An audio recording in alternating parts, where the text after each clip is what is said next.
Well, hey there, team. Welcome back to the channel, and welcome back to some more Stationeers. So, we were having a few issues with our sublimation.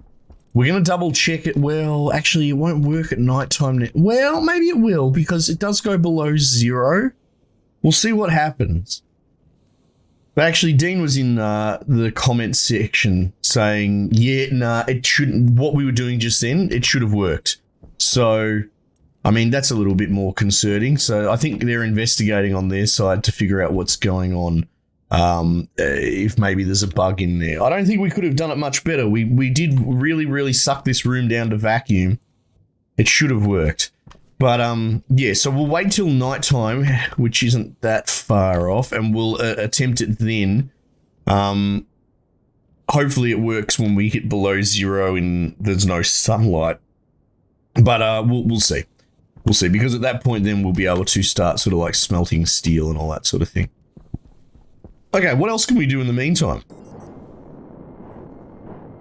Do we need to...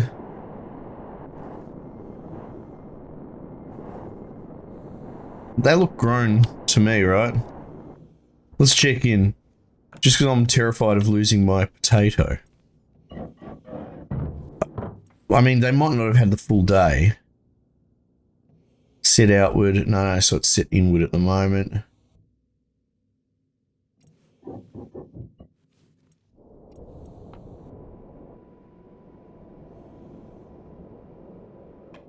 Right. Yeah, I'm getting clearances, not harvests, right? Clear potato, clear. What do you mean clear? That does worry me.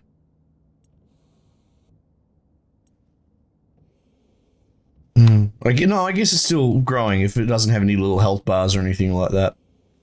That's fine. We'll check back in at night time. That should be okay.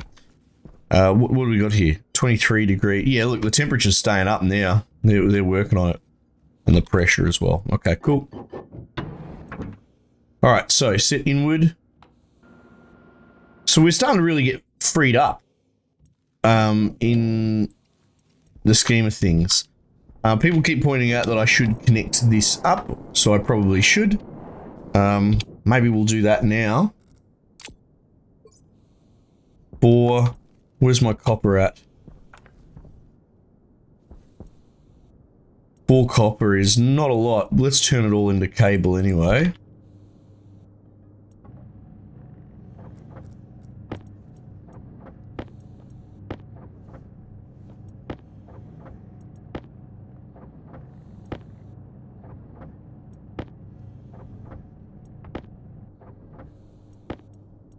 Let's see where we can get with that. We could probably just run it down and connect it straight onto there. That might be the least messing around.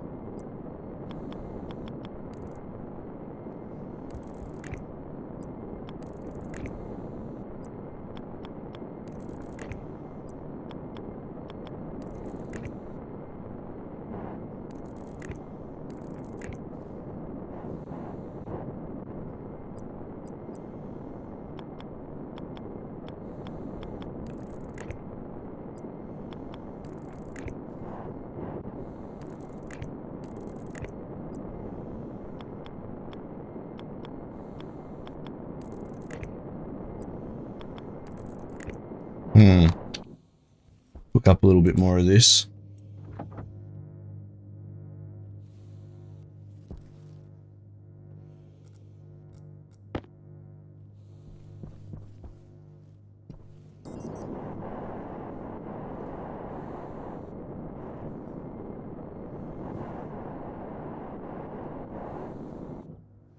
I guess I should have waited and checked at the end of the whole cycle and see if a cycle does it. Not that it's really the end of the world. Oh, there's iron in there. Oh, my bad. I thought that was, what's it called? This.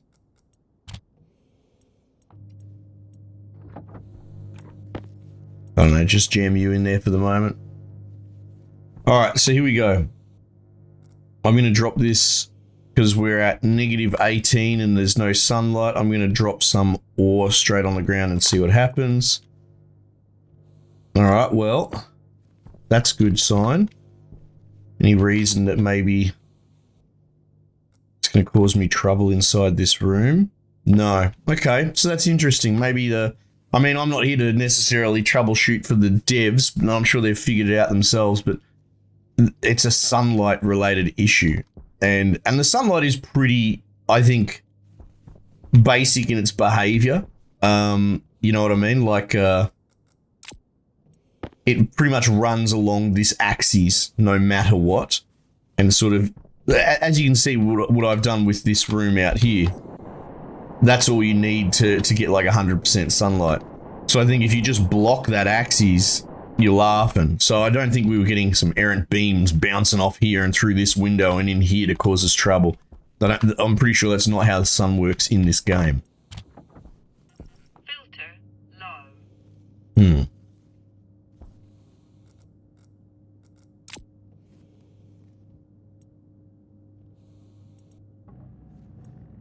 Well, I think it's still on cable. Alright, we were going to smelt some steel, is that right? I can't even remember what for, other than people told me to. I mean, it's not a terrible idea.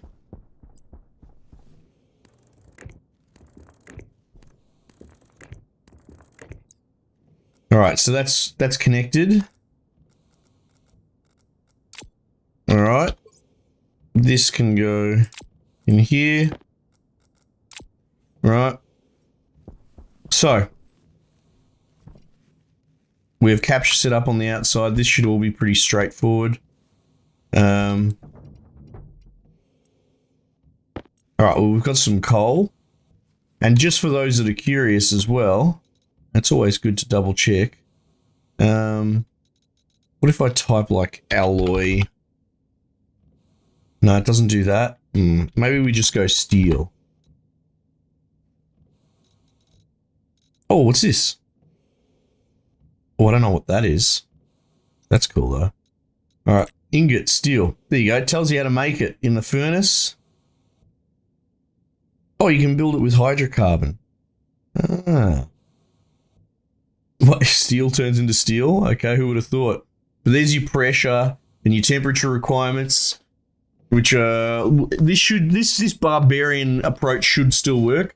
But you can see there that you're doing a 1 to 3 essentially. I mean, that's, I don't know why you do the decimal things because it's a ratio. I think it'd be just much. This seems unnecessarily complicated just to upset people because you can't do it in that. You still have to do it in round numbers.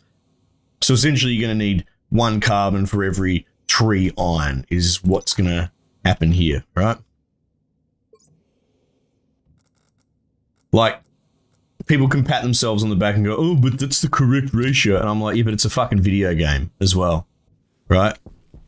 And not everyone that plays this, you know, jerks off in the corner thinking there's some fantastic engineer. Sort of like it still has to have an accessibility component to it. And we don't really have much iron, but this was more just a bit of a test anyway. Actually, if we're doing 3 to 1 and I've got 9, we could probably just do like that. We'll just make a little stack. Alright. 3 and 9 will probably do the job. So we can drop them there for starters to get the ball rolling. I'll seal this room. Even though the whole reason for this room was to test if we could put it in vacuum, right? But valve's closed. Now there's different ratios that you can do for this. Oh, you can just click on it and split one off. That's cool. 1 to 1 will probably work, but we'll see. It's not the best ratio. So what you do is you just jam your ice in the top and you press prime to melt it. There we go. We've got a reaction happening. Oh shit.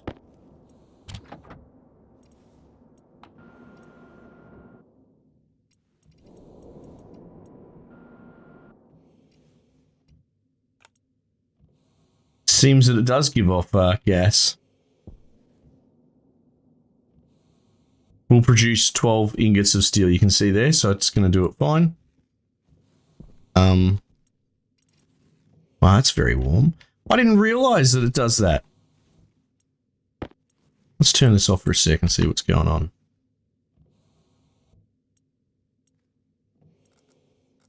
Because I usually cook out in the 22 kPa. Right, so it's definitely giving off heat.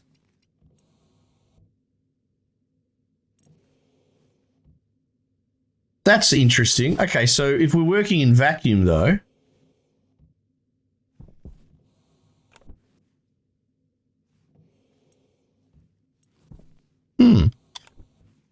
So my knee-jerk at first was that it was giving off... see, that's got pressure in there, giving off gas, but it's not. It's just giving off extreme heat, and because we had that tiny little bit of gas in the room, it was superheating that. So that's cool. I mean, this makes sense, right? But again, I've only usually worked with this system in a vacuum, outside. I haven't enclosed it into a space. So if you did have it in a space and you were going to do furnace cooking in a normal environment, I guess, even if it was an oxygenated space, you wouldn't hypothetically have H2 in your atmosphere. You know what I mean? Like, say we had a breathable space. It would get fucking hot. It would get really hot, but it shouldn't explode, right? Because there wouldn't be anything other than just the O2 in there, I believe.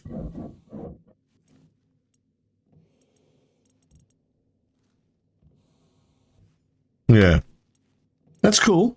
That's interesting. And then I guess we could just sort of open the valve to allow it to start sort of venting out. You can see the pressures. There wasn't a huge amount of pressure in there. But you can see we've got all this interesting gas that we've captured there. It is running hot.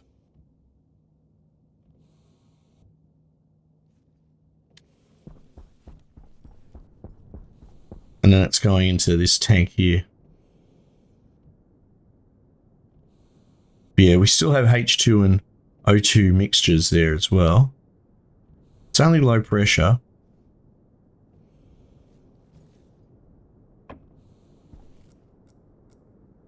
But it's good to capture. Anyway, so there's a little bit of steel. So our experiment kind of worked. Got an idea of how it all happens. The one thing I wouldn't mind doing actually is... actually, we could probably use steel at this point, couldn't we? Wall. Iron wall. So is it just a normal wall kit made out of steel? There you go. So I want to make 3 of these.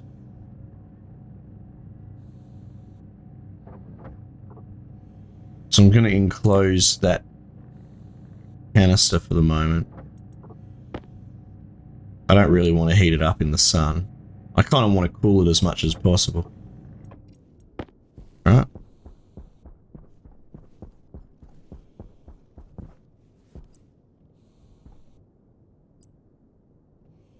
Composite wall.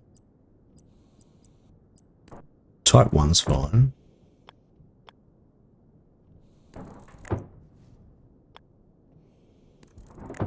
And then what do you want? Plastic sheets, eh? Ah, right, because they're the more fancy walls, basically. Well, we should have some of them.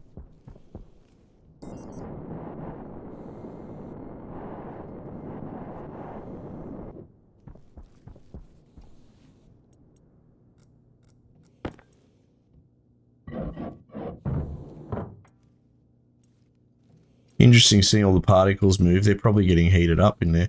Well, it might even just be because it's an enclosed space and the daylight's coming up, heating everything up.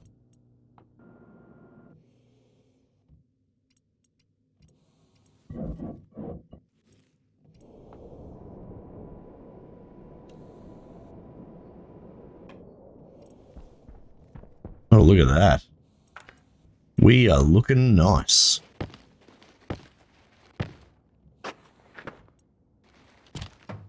Oops.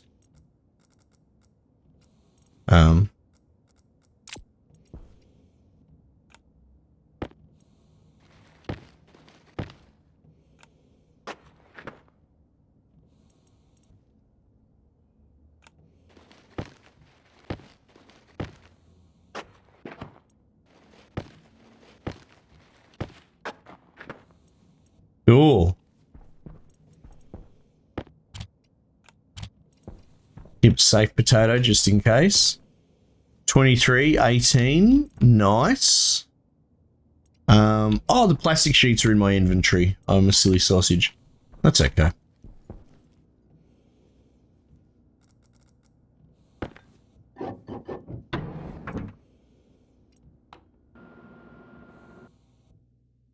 All right. Okay.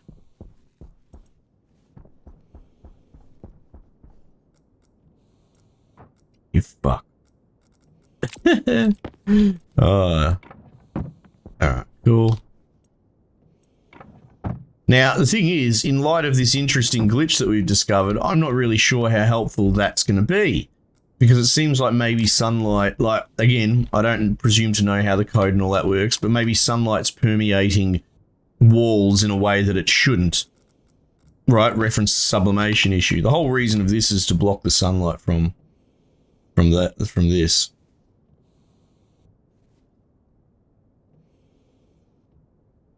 There you go, and it continues to cool, basically. Nice. I'm gonna have to think on that. The heating in that room. I mean, I guess if you do suck it down to vacuum, there would have been errant gas in there. That's what the problem was. So if I were to suck it down to vacuum, we should be fine. And then, like I said, potentially if they go and hatch it all out, we'll be able to actually do smelting operations during the day. Once that gets fixed. So that would be good. Well, now world's our oyster, right? We're plugged in. We're pretty bloody good for power. We've got food, you know, up to a point. We've got advanced material capacity now, so we can sort of just do whatever we want. Yeah. Okay. Maybe let's just start having a look through recipes. I don't have a particular project in mind just yet, you know. One thing that actually just occurs to me on the cuff, because you guys know I want to make turbines work, right? The sudden superheating release of this energy strikes me as, because energy, I love energy. Energy's great. You got to capture all of it as much as possible. But the superheating of this room's atmosphere, even though it was only a tiny amount, was so significant. And I'm sort of like, it's free real estate, right? Like, consider, I've got this gas capture because I'm trying to capture as much waste as possible. The superheating energy as well is something else that we could potentially try and engineer to capture, right? So instead of maybe going all the way down to vacuum, maybe we do fill it with a, maybe an inert gas, like pollutant, right? Or CO2 or something like that. Whatever's got a better specific heat capacity, perhaps, for the task that we want. We'll have to have a look at that. And then what I might even be able to do is expand this room and put bloody turbines on the side of it and use it as a capture system to recoup that energy. I mean, this thing doesn't use energy. You know, there's no power required or involved. So, actually, now that I say it all out loud, I'm getting very excited. Right? So, say we had a turbine on the wall like there, right? We fill this room up with an inert gas. It'll probably normalize on the other side because the gas-free passage is through. I believe. Yeah. Yeah, of course, it's a turbine. And then we turn on this furnace that superheats the air in this room. Right.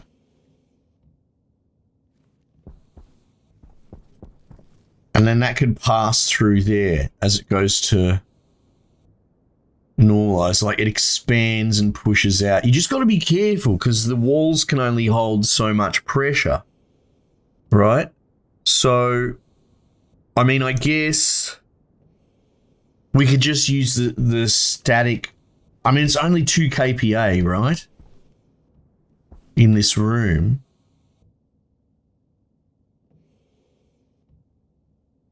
I have to have a think about it because it's not something I initially was really going to do, right? But the thing is, you don't want to overpressure the room, pressurize the room and blow the walls off. But inevitably, even with a small amount of gas in the air, because like it's probably safe to say the atmosphere is very thin that we're working in, right? But superheating it is still going to jam your pressure up. Now, granted, we're only at 2 kPa, but say I kept this room at 50 kPa and then turned on this bloody thing and it went up to fucking God knows what, 1,000 degrees or something like that. That's probably enough to blow the walls off almost immediately as the pressure, as the gas in the room expands. I got to think about that because then even if we expand, let it expand into the next room, because like I said, the gas would be free passing anyway. So if you had a 30 kPa room here, the other side of this turbine, it should already be normalized because we have a turbine there. It's not like we don't have it turned. It's not like you can stop it from moving. So there's already going to be 30 kPa in here. So that's going to explosively expand to God knows what and then blast through here to halve that pressure, I suppose, if we've got the equal size room. I mean, unless we made some sort of bloody pass-through corridor. And then an exhaust system, perhaps. But even then, yeah, it'd have to be a closed system, right? It would have to be a closed system for us to actually have enough pressure in the first place. I don't know. I don't know what to say.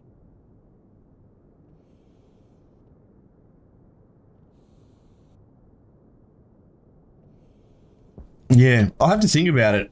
But there's potential to try and harness that escape gas. I'm sure people can at least appreciate that. Okay, let's not dwell on it too long. Electronics printer. No, I was going to have a look at the auto lathe. I'm curious what's going on here. EVA suit, don't care. Coffee mug. Egg carton, what the hell? Silicon? Oh, it's the actual carton? Interesting. Empty can, flags, respawn. SDB hopper. I can't remember what that is. I think that's got to do with... What has that got to do with? Can't remember. Auto lathe, kit beds. Yeah, see, all this aesthetic shit I don't really care much for. I like playing the game. Centrifuge, interesting. That's for recouping reagents. We might need one at some point. But not that helpful right now. So say we put the wrong mix into that into the furnace, or we didn't get the pressure and all that right, so it can't cook it to the right level. It'll put out just waste. I can't remember. I think it's just called reagent or something like that.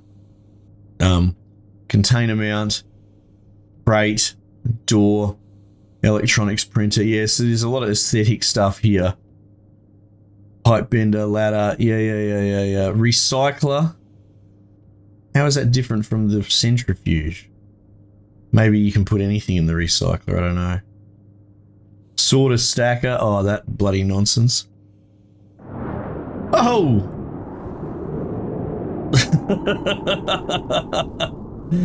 Okay.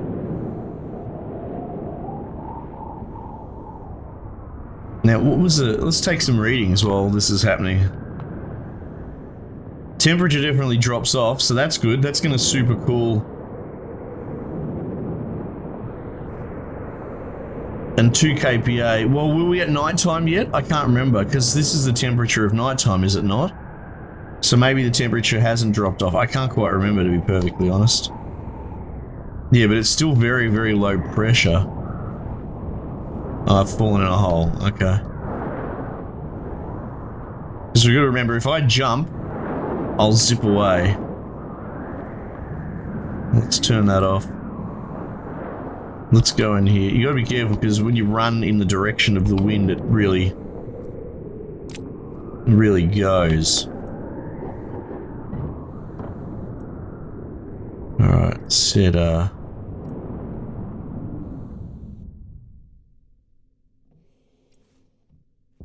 that's cool, you can see the storm raging outside. Oh, we're getting storm sound effects.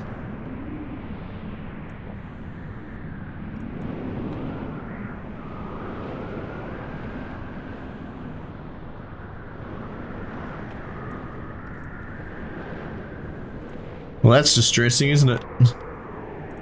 I mean, we're okay, but we're getting the sound effects in here.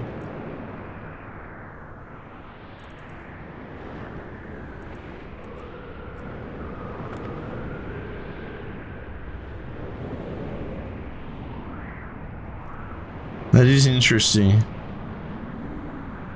I wonder why that is.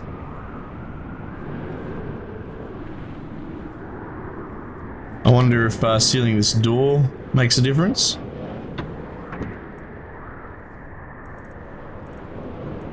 Not really clear. That is cool, seeing it outside raging away though. Alright, so it does block the light. Well, again, it's not clear because I think this was at night time when this storm kicked off.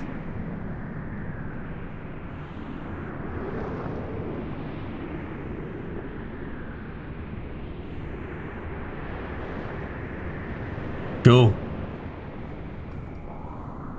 It only usually goes for a couple of minutes, unless they've changed it. That's possible.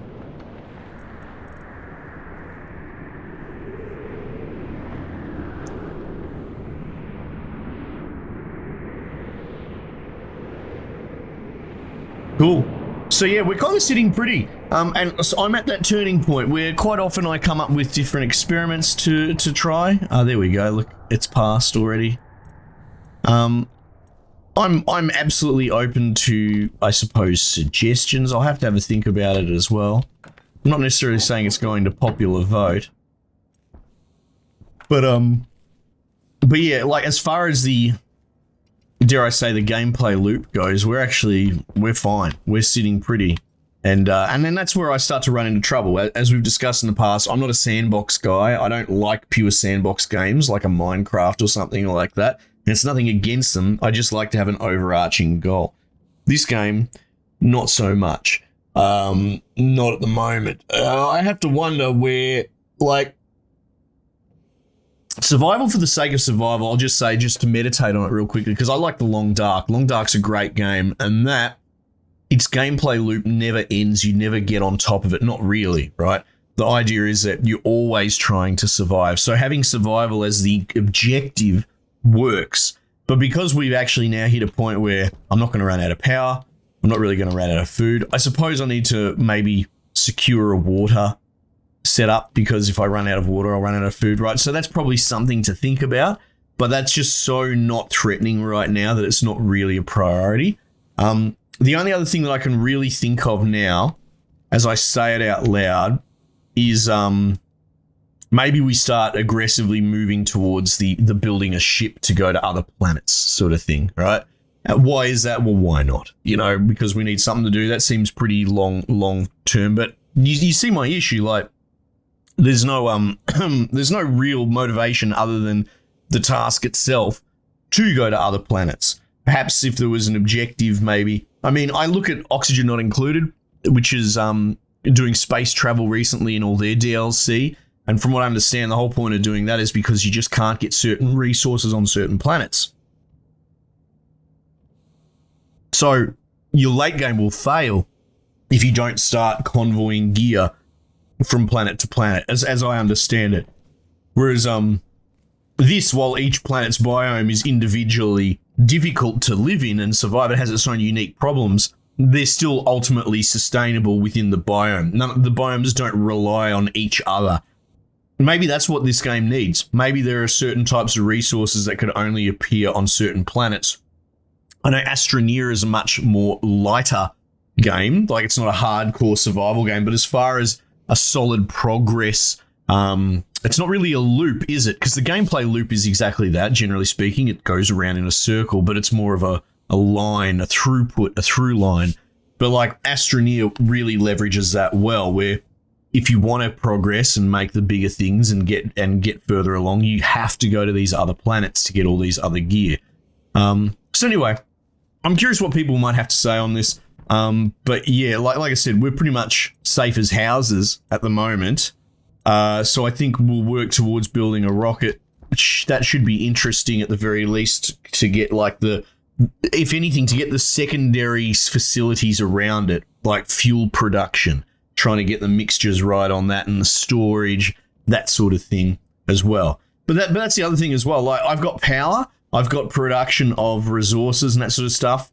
I suppose we need to work out how we're going to have longer term oxygen, but that's the other thing as well. You know, we're all a like-minded community. Other than the gimmick of making, say, a base where I don't have to wear a suit or something like that, why would I ever do that? You know what I mean? What's the disadvantage of wearing a suit? It uses a battery that I can replace. Okay. What are the advantages of not wearing a suit? What are the disadvantages of not wearing a suit? Well, if something goes wrong and a panel blows off, you're fucked. You die immediately. So, like, I'm not really incentivized to not wear a suit.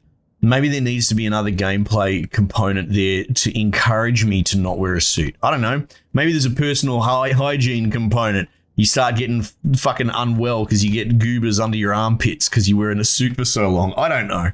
But yeah, you sort of see my point. Like, motivation for the sake of motivation isn't really enough for a lot of people, and I'm in that camp as well. Anyway, it's been an interesting little run.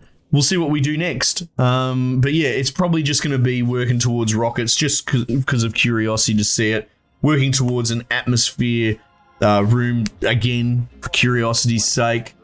Cleaning out all those gases into different sections and capturing them. Maybe coming up with a way to capture the explosive energy from that heat generator as I see it. Basically.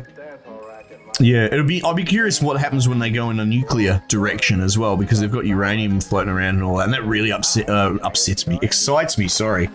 The idea of getting, well, I don't think you can do steam in this, but you know what I mean, like turbines through explosive state change and that sort of stuff, that really would be cool to have a look at as well. Anyway, team, we might just leave it there for the time being, and I'll catch you guys on the next one.